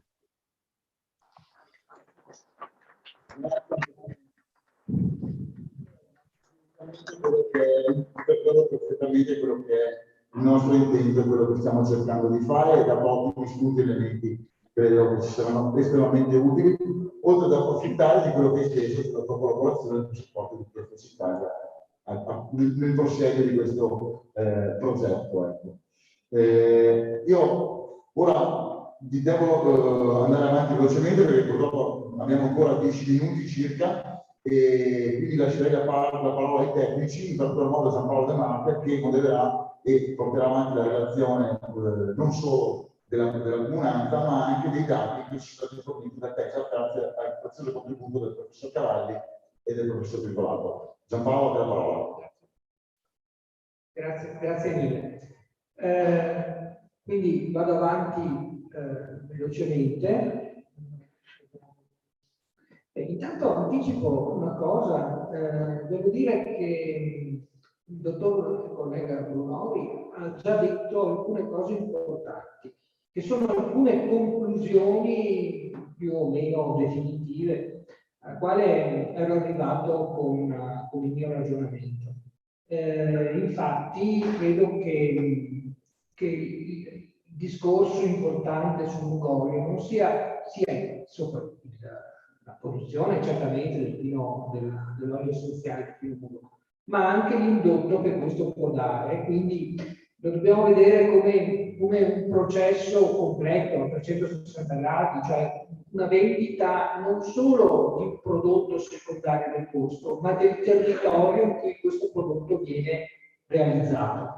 La Val Sarentino sta facendo questo, ha una tradizione, come avete visto dalle diapositive di Lelio Tora, anche l'Alpago ha questa tradizione, sebbene fosse una tradizione, chiamiamola più di rapina. Però oggi, siccome le funzioni delle regole vengono riviste e discusse, viene rivista e ridiscusso anche la gestione del territorio. Per cui accanto a me, io sono il tecnico, diciamo, volontario, ma molto interessato e appassionato della comunanza delle regole dell'Alpago. Accanto a me c'è un collega, il dottor Giorgio Balzano, che invece è il tecnico assestatore che curerà il piano di assestamento dei gusti delle regole dell'Alpago.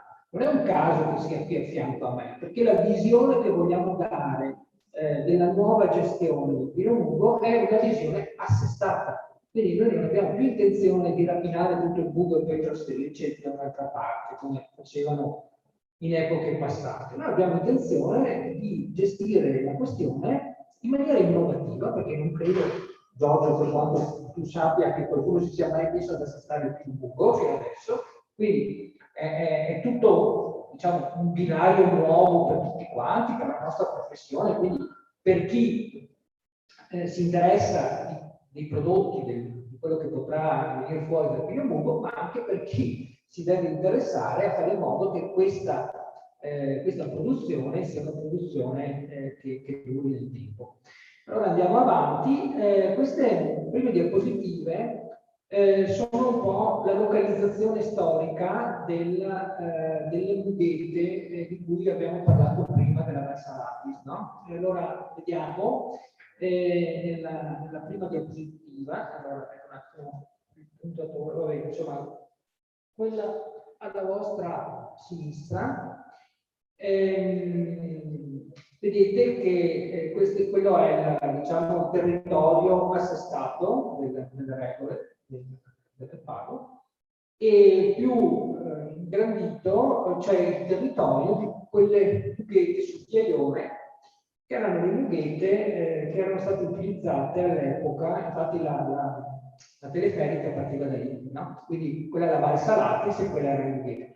Adesso noi vogliamo ampliare il nostro sguardo non solo a quelle mughette, ma a tutte le mughette presenti nel territorio da assestare. Per cui il dottor Balzano sarà dato quel grato incarico di verificare tutte le mughette del territorio, non solo quelle della Valsaratis, diciamo.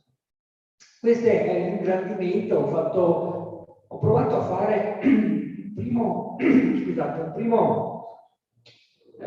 esperimento tecnico con un semplice programma di GIS, il programma GIS, no? Ho provato a come dire, perimetrare queste mughette e suddividerle per aree omogenee, quindi sulla base della densità del Pino Mugo presente, in modo che si potesse calcolare una stima, diciamo, no?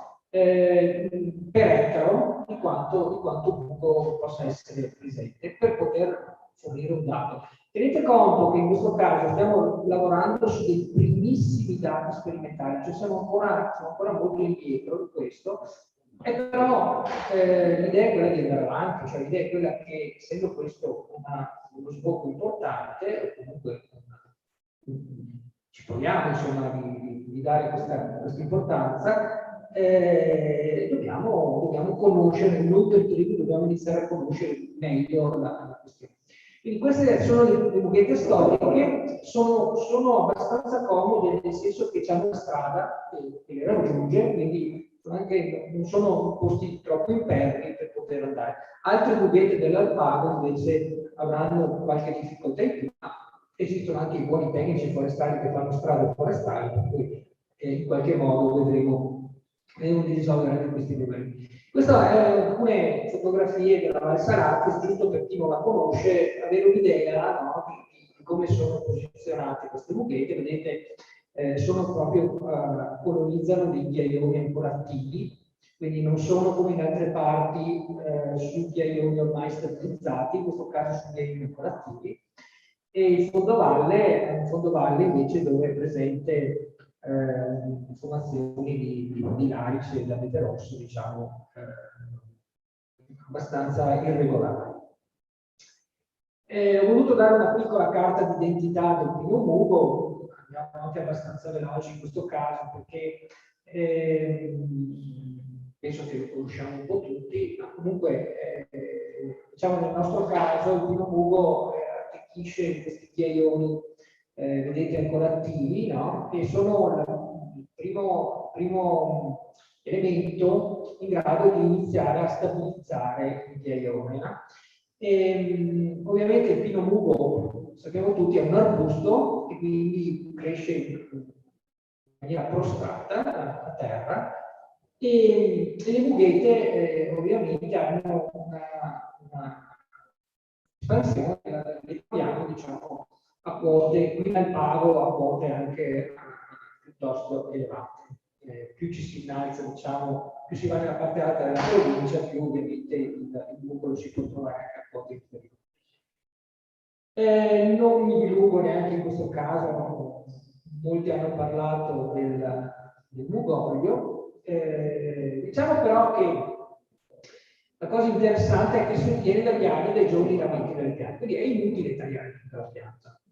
Sarà anche più oneroso tagliarne una parte, però rende, questo sono dati che dovremo poi fornire al tecnico assestatore, rende l'operazione più sostenibile sotto un punto di vista ambientale.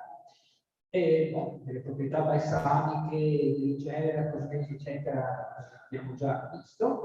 Anch'io ho utilizzato l'esempio della Val Saventino, semplicemente, scusate, ho scritto Val Saventina, sbagliato, Val Saventino, perché è credo uno dei pochissimi esempi in cui possiamo andare a pescare. E in questo esorto anche la comunanza che andiamo a farci una bella gita tutti quanti insieme, così vediamo bene, tocchiamo con mano, no? Come fanno loro, perché copiare secondo me ci aiuta anche a non imboccare piccoli ciechi e a prendere il meglio di quello che possono fare gli altri.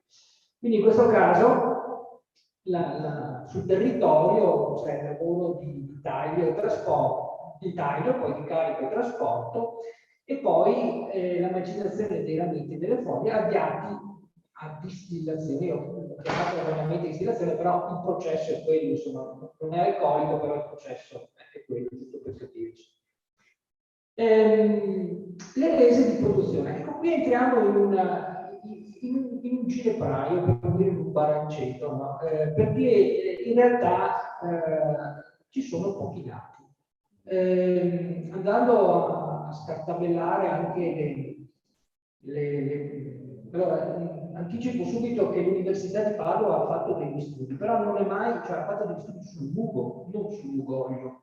Per cui i dati della resa di produzione di mugoglio no, sono dati che vengono forniti così, quindi non dovremmo fare anche noi probabilmente delle distillazioni, chiamiamole così, sperimentali per capire, anche perché credo che vadino da mughetta a mughetta, no?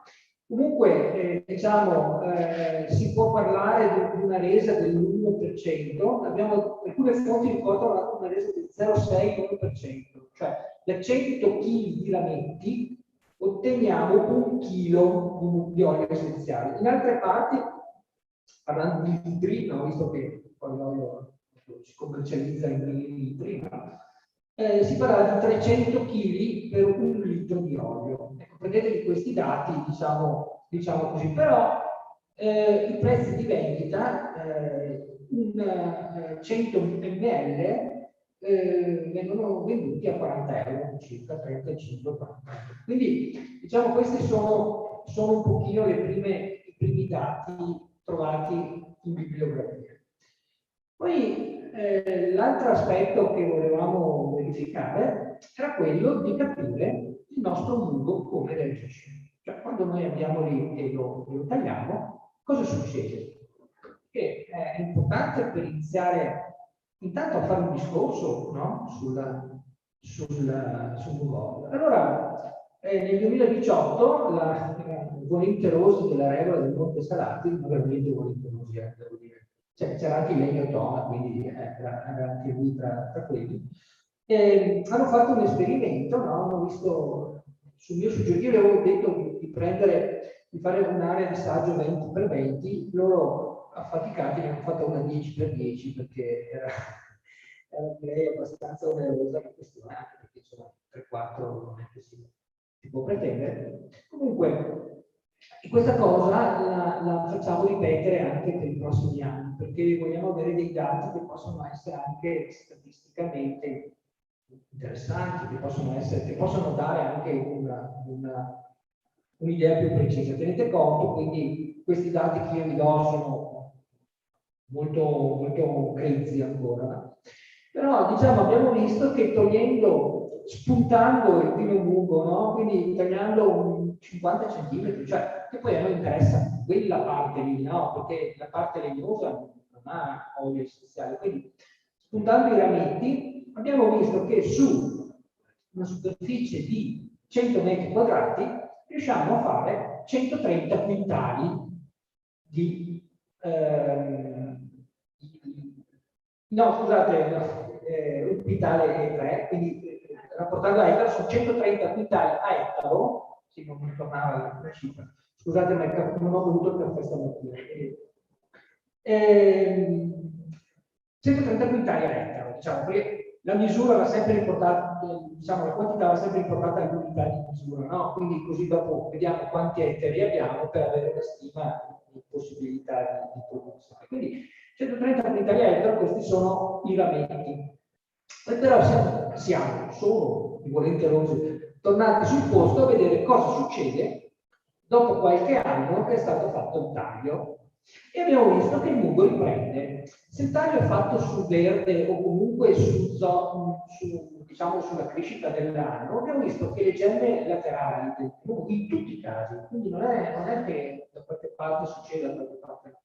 In tutti i casi queste gemme laterali emettono nuovamente i rametti, quindi capiamo che se tagliamo 50 cm di pino mugo, nell'arco di qualche anno, e verificheremo anche questo, questi 50 cm si tornano a riformare. Quindi questo è già un primo dato sulla sostenibilità dell'operazione ed è un dato importante per il mio collega che è qui di fianco, per capire, lui dovrà capire in maniera un po' più veloce, nel senso che il piano di assestamento non ha tempi lunghissimi, però intanto iniziamo con i dati che abbiamo, dopo affineremo andando avanti le conoscenze e anche approfondiremo anche l'argomento. Comunque, la cosa importante, secondo me, da dire è che il mugo reagisce e reagisce, direi, anche bene.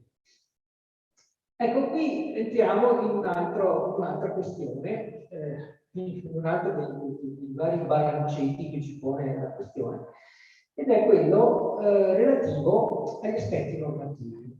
Allora, il primo aspetto normativo di un'attività, di un rilievo sul mugo, riguarda la rete Natura 2000. Perché? Perché l'habitat delle boscate di pino mugo non solo è un habitat Natura 2000 e quindi di per sé è tutelato, ma è un habitat prioritario.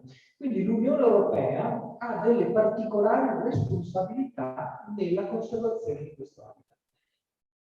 Noi parliamo della comunanza delle regole dell'alpago, questa situazione diciamo, la riesce a superare abbastanza tranquillamente. Diciamo, non esiste, la rete Natura 2000 non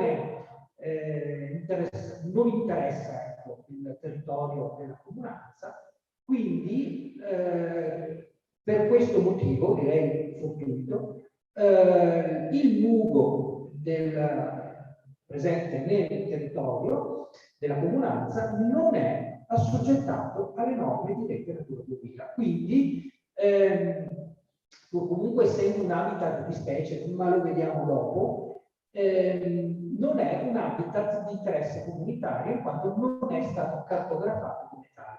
Di conseguenza, diciamo, questo non è che ci permette di andare lì, caricare tutto e portare tutto, ma ci permette di fare un ragionamento a livello sostenibile su quali azioni potremmo fare, cosa che se invece lavorassimo dentro Rete Natura 2000 darebbe molte difficoltà in più.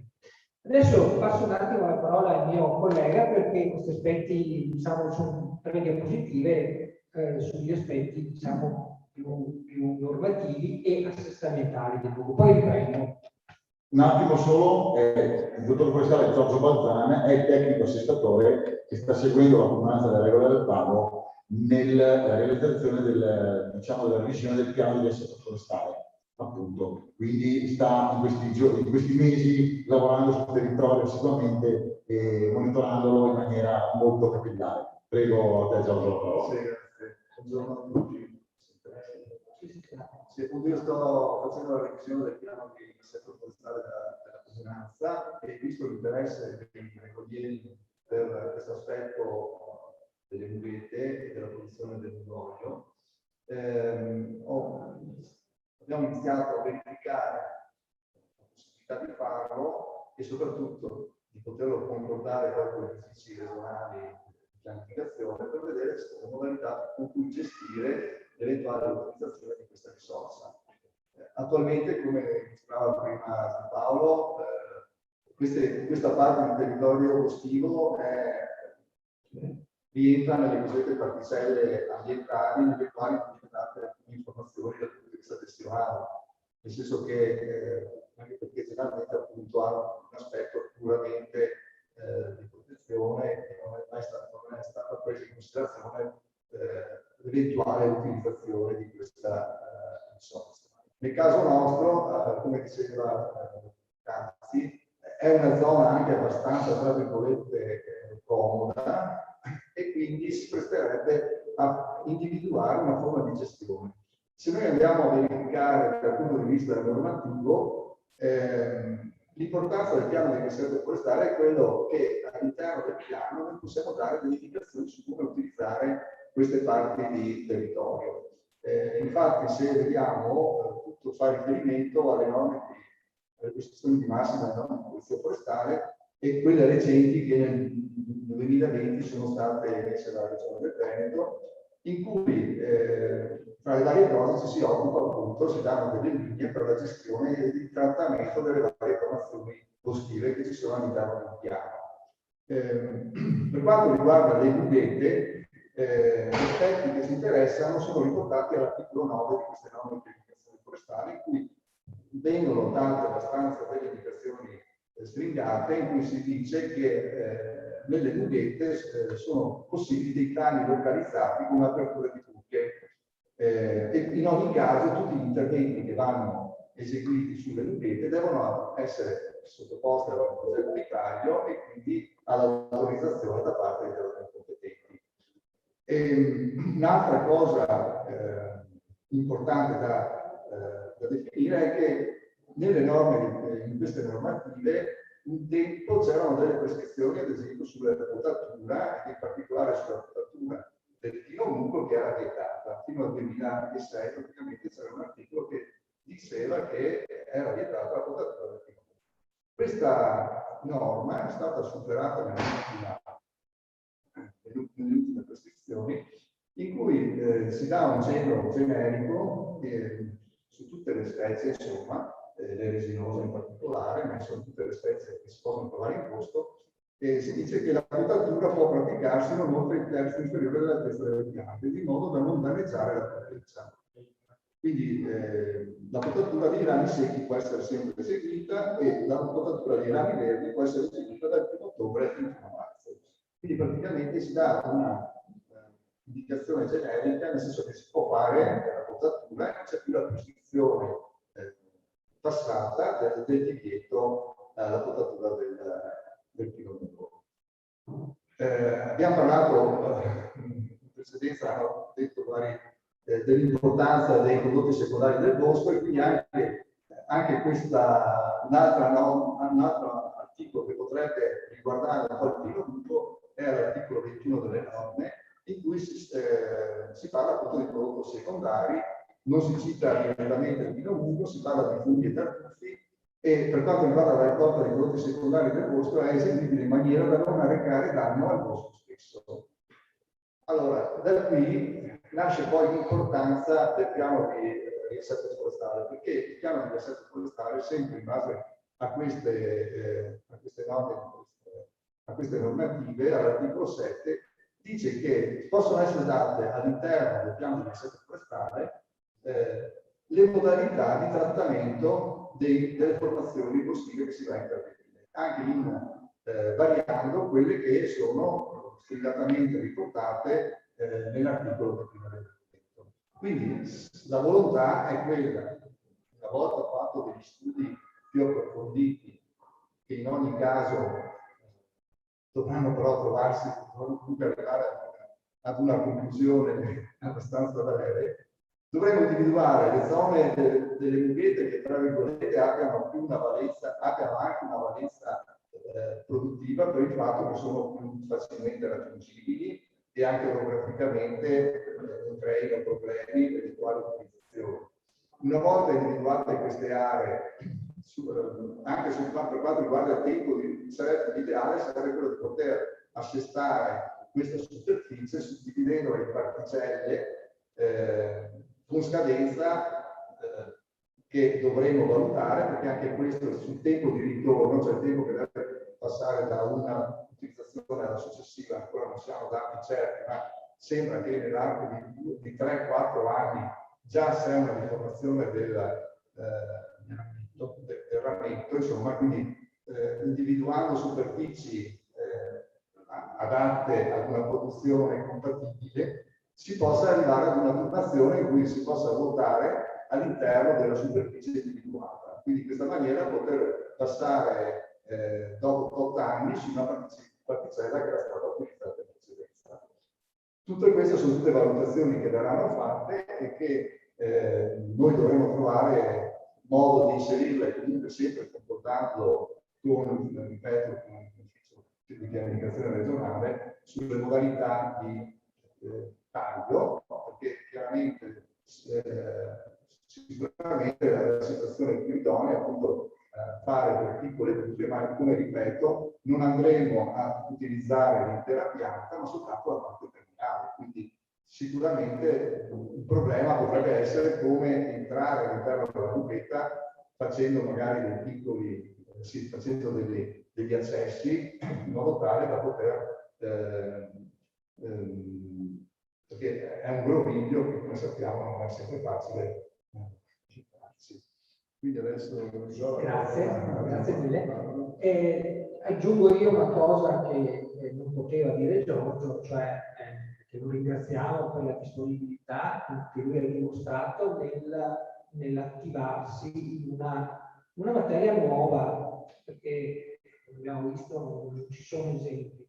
Quindi quando mi fu affidato il piano non si parlava assolutamente di mughette di primo buco, però mi pare che l'abbia presa anche con entusiasmo questa materia, insomma la possibilità anche di fare qualcosa di nuovo, di diverso. Non sarà una cosa eccessivamente laboriosa, ma intanto comunque rappresenta una novità.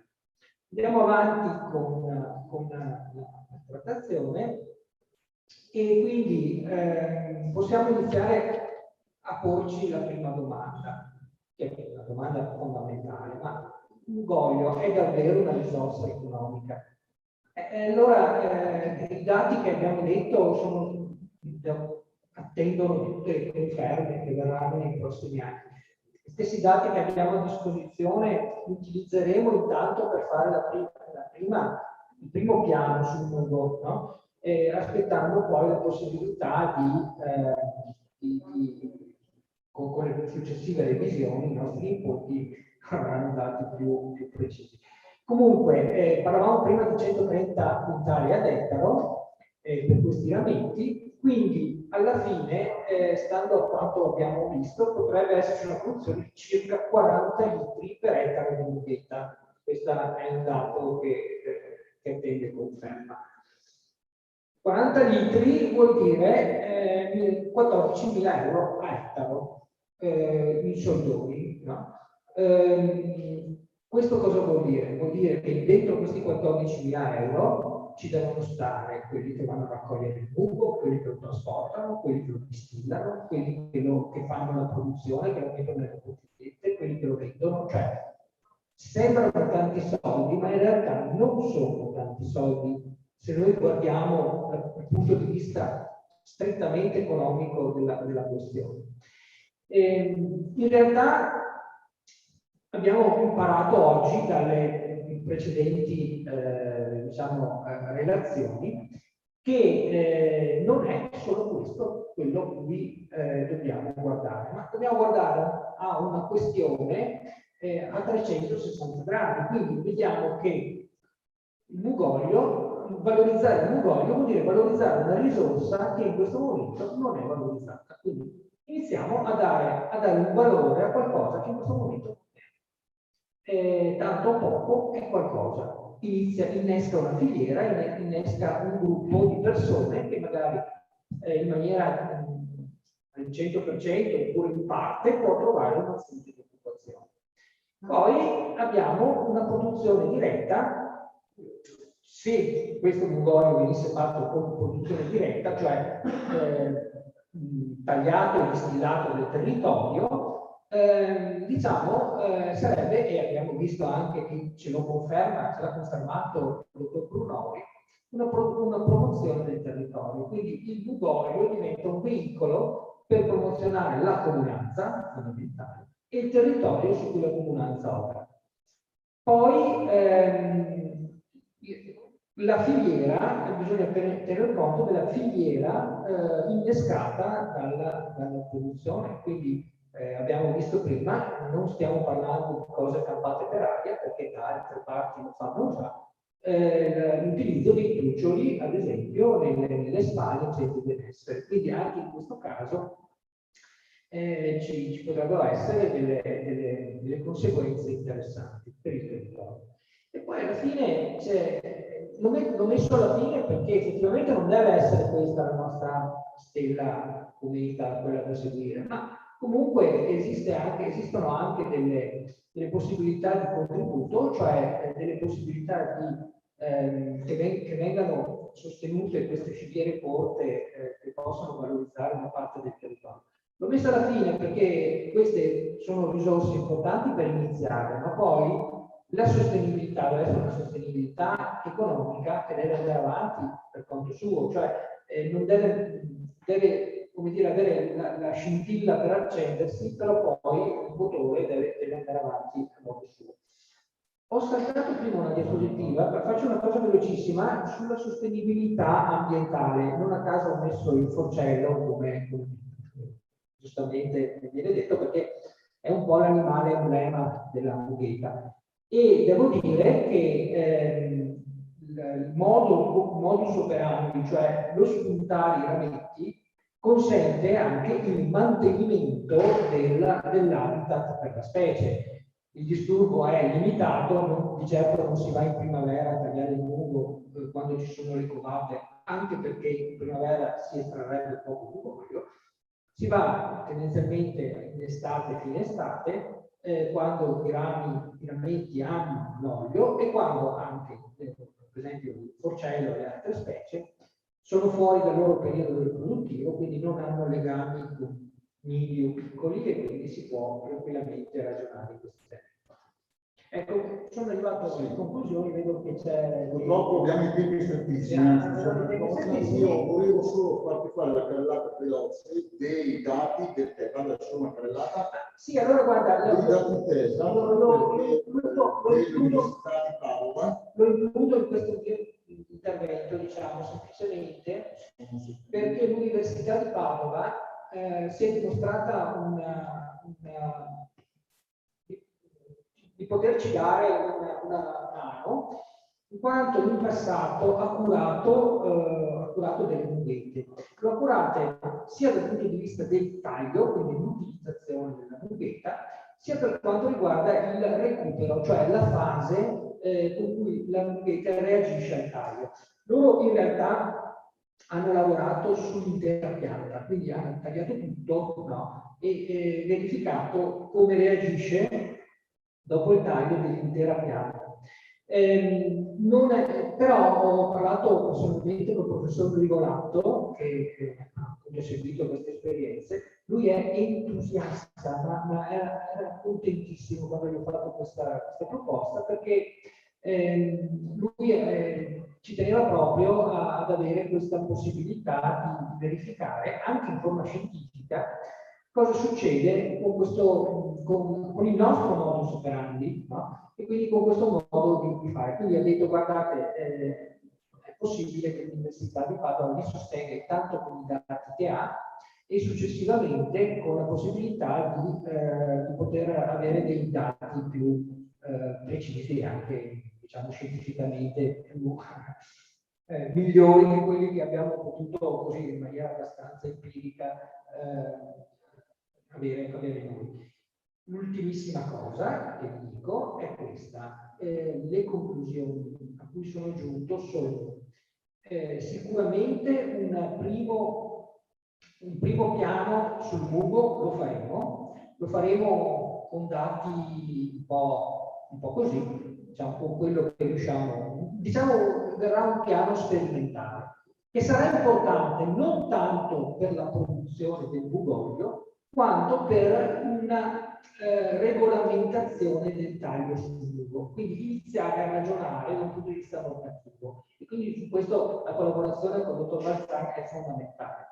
Dopodiché, negli anni, quindi avendo la possibilità di andare a tagliare sul mugo, perché c'è un piano che ci dice che possiamo farlo, avere la possibilità di studiare e capire nei 10 anni anche di validità del piano, ma anche prima, se si riesce, capire come si può sfruttare questa risorsa. E sicuramente noi abbiamo imprese del territorio che lavorano, quindi potremo lavorare il materiale, quindi potremo dare a loro in una prima fase questo materiale per essere lavorato.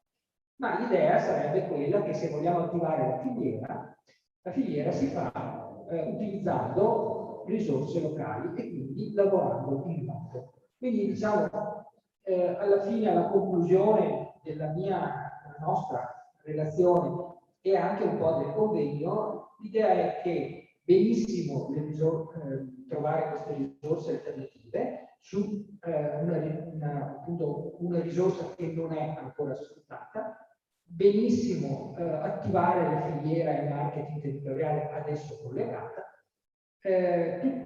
Sono tutte ricadute importantissime. Non aspettiamoci che la ricaduta sia solamente economica, che da questo ci possano guadagnare persone. Abbiamo visto anche in Val Salentino il mugoglio lo utilizzano come prodotto, chiamiamo sottoprodotto della liberazione dei pascoli. No, non interessa liberare i pascoli, dopo come sottoprodotto non si butta via niente e si utilizza anche un po'. Ecco, noi dobbiamo ragionare in questo. Qual è il nostro obiettivo? L'obiettivo è sviluppare il territorio, sviluppare tutte le risorse che il territorio ci offre, no? E tra queste c'è il mugo, la filiera che il mugo può attivare, e quindi la possibilità di vendere marketing territoriale anche, non solo, ma anche attraverso il mugo. E quindi superando anche quelle barriere normative e legislative che possono essere in questa fase per noi. Ragioniamo fuori Rete Natura 2000, siamo pronti anche a ragionare dentro Rete Natura 2000, perché probabilmente la pentista sarà il piano del dottor Balzani. Grazie Giampaolo, grazie dottor Balzani. Veramente grazie. Visto che c'è interesse veramente su questo aspetto e sarà quindi anche dal punto di vista di ricerca.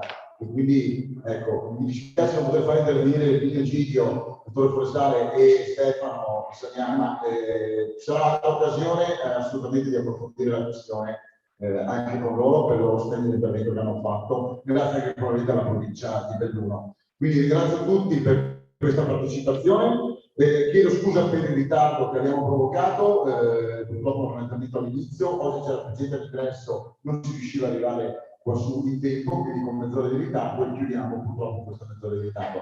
Io ho visto che sono già qui, c'è già qui il preside Musetto, il sottogradio, Quindi grazie a tutti e diamo spazio adesso all'Istituto Agrario, ma noi ci ritroveremo poi con questo su Caccia Pesca e Natura Forum Digital con la provincia di Belluno e l'Opera Mestre Dolomiti.